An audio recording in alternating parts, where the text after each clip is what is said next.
welcome sa aming podcast na pinamagatang Kapet Kwento Wika Natin Edition. Cheers! Hi, ako si Raj. Ako si Annie. At ako naman si Christine. Ayan, so kamusta naman ang ating magagandang dilag? Meron kami mga inihanda. Mga pasabog. Tingin ko ready na kayo, diba? So, ahu! Ayan. So, isa sa mga topic natin today, isang mahalaga at minsan nakakalitong usapin. Ano nga ba ang pinagkaiba ng Tagalog, Filipino na F, at Filipino na P? Kasi madalas ginagamit yung parehas, di ba? So, pero usually, iba-iba naman talaga. Alam niyo ba, te, kung anong pinagkaiba ng Tagalog, Filipino at Filipino na letter F? Yung Tagalog, ayun yung unang wika. Yung Filipino naman, ayun yung lumang tawag sa wikang pambansa noong 1959. Yung Filipino naman, letter F, ay kasalukuyang wikang pambansa at panturo ngayon. Ang Filipino kasi ay ang moderno version ngayon. Mas inclusive siya. Meron na rin tayong mga ibang wika. Tulad ng Cebuano, Cebuana, Ay, kamusta man mo dira? Bisaya. So, meron nga raw funny remark dyan na family tree daw. Ang lolo Yung may daw, ito. ayun daw yung Tagalog. Ang tatay is ang Filipino with P, and Filipino ang apo. Wow! So speaking of, ano nga ba ang history behind our wikang pambansa? So sa panahon ng ating mga ninuno, so gumagamit sila ng baybayin. So ang baybayin, ito, ayan. Sa baybayin naman, meron tayong 17 na simbolo. At dito, meron naman tayong 3 patinig, A, E, I, O, U. Tapos, 14 na katinig, which is the baka, daraga, ha, lamana, nga pa, sa, takwaya. Parang ang hirap naman yung salata. Oo nga eh. Pero sa panahon ng mga ninuno natin, ito yung ginagamit nila. Nakakabilib talaga, di ba? Parang arte, no? So, dumako naman tayo sa panahon ng Kastila. Alam niyo ba, sa panahon ng Kastila, mayroon tayong tinatawag na alpabetong Romano or mas tinatawag na abecedario. Mas maniniwala ba kayo kapag sinabi kong sa panahon ng Kastila, mayroon tayong 200 na wika? Grabe naman yun. Diba yung mga Ang dami! 200? So, ilan pa nga lang, ang hirap na intindihin. Oo, diba? 200 pa. Dumako naman tayo sa panahon ng Amerikano. So, sa panahon ng Amerikano, nilaganap pa nila or tinuro nila yung English. So, sino dito yung magaling sa English? How are you, darling? How are you there? Alam niyo ba yung mga guro na tumuro sa Pilipino ay tinatawag na Thomasites. Tapos, meron tayong tinatawag na 3R. Ito ay reading, writing, at arithmetic. Isa pa. So, Reading, writing, and arithmetic. So, alam niyo naman, yung sa panahon ng Hapon, pinagbawal yung wikang Ingles. Tagalog lang ang wikang pambansa na ginagamit, pati panturo. Kahit ilang beses na tayong nasako, still, yung diwa natin bilang Pilipino is nandyan pa rin. Yung wika natin. Ngayon, maging mas specific naman tayo, tumungo tayo sa letra naman. Pag-aaral natin ng abacada. Wow. Ganitong 20 letters, at ito ang puro katutubong tunog. So, alam niyo ba yung 20 letters na yun? hindi. Parang may clue ako, pero hindi ko kabisado. Okay. Tuturo ko siya. I'm gonna try my best. So, ito siya. Abacada, egaha, ilamana, nga o para sa kauwaya. Galing! Galing nga! Sa abakada, mahal kita. Grabe yun! Grabe ah! Grabe diba? Napakasimple lang ng mga salita noon. Pero kung ikukumpara mo kasi ngayon, parang mas kailangan pa ng maraming letra para maipahayag mo talaga yung sasabihin mo ng mas maayos. So, mas maiintindihan ka ng ibang tao. Tapos meron din tayong tinatawag na Romanong alpabeto. Meron tayong 28 na alpabeto. Ganun din naman sa modernisadong alpabeto. Pinagsama lang siya, meron lang siyang Nye, ito, F, tsaka yung Z. Ngayon, pag-usapan naman natin ang ortografiya. Ang ortografiya ay nagmula sa salitang orthography.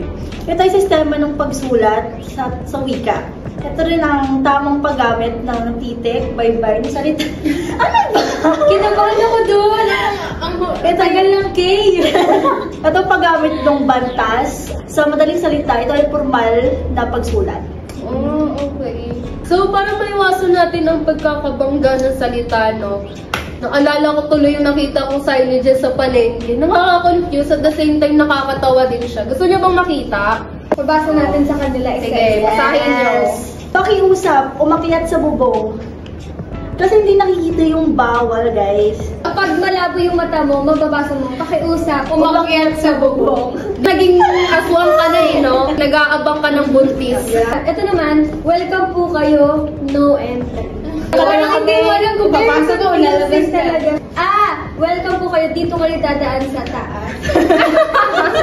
Tapos sa akin naman, video okay contest. Wow! For adults and children. First prize, prize, secret. Second prize, Secret! Wala nyo? Ang consolation prize is secret. Malay nyo, di ba, house and lot? Hindi kayo sure. Hindi, Contest yun eh. Grabe yun. So, ito nga din, no? Bawal umupo dito. Nakakala ko bawal umutot. Bawal umupo dito. Setting here is not allowed. May setting pala. Diba? Very confusing talaga yung mga ganitong sandwich. Totoo. Signage. Poster na lang. Very confusing siya, pero magigets mo rin kasi if depende siya kasi sa influence ng lugar or sa accent ng mga tao sa lugar na yun. So, mas mahalaga talaga pag-aralan ang orthography. Totoo. Yung hindi mo alam kung sinadya or hindi lang talaga sila marunong, di ba, guys? Nasa sa akin na lang talaga kung paano natin iintindihin. Siyempre, hindi ka naman anong tao para akyatin yung bahay na nakalagay. Pakiusap. Kaya talaga yung Aswang adjust. na, no? Since malayo tayo magsalita sa ating wika, alamin natin kung ano ang tamang pagbaybay sa salita. Okay, at ang paraan ng pagsulat at pagbigkas ng mga titik, yun ang pagbaybay.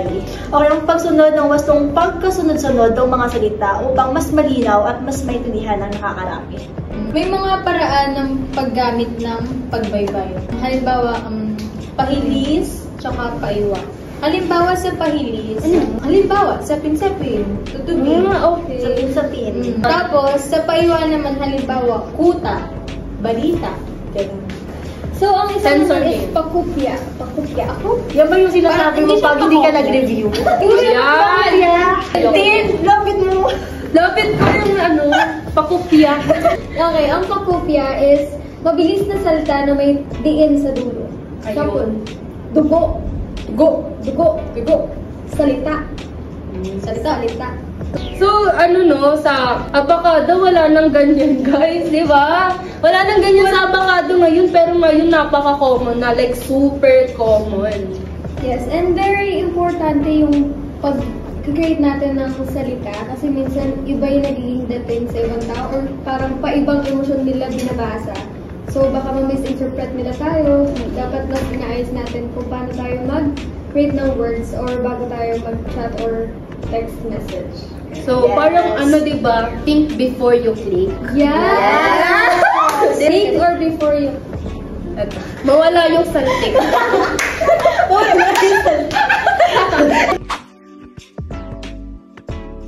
Naman na pag-usapan natin ay ang mga titik na katinik, kambal katinik.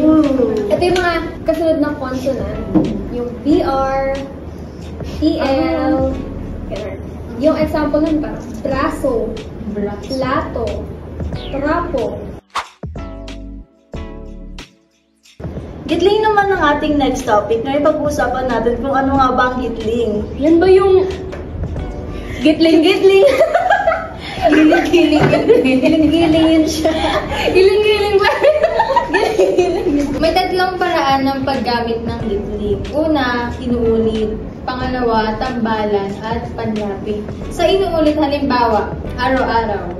Tapos, gabi-gabi. O, ikaw, anong halimbawa ng inuulit? Ang hirap pero sabay-sabay. Sa tambalan naman, halimbawa, silidaklatan. silid-aralan. Meron bang silid tulugan? Meron. Meron. Tapos sa panlapi naman, halimbawa, magsulat, patulog. Dati mga elementary ako to high school, feeling ko pag nag-post ako sa Facebook, akala ko cool siya tignan. Ay, may Wala naman talaga, kailangan lang yung sugar. Ang gitling bata. Oh, Dapat natin tutandaan, guys, para may sense naman yung mga binabasa natin. Ang pangit naman kung araw-araw, di ba? Gabi-gabi. Diba? Pangit naman. So, dapat... Mas formal kapag may gitling. Araw na may gitling. Araw na walang gitling. Araw-araw sikap lang.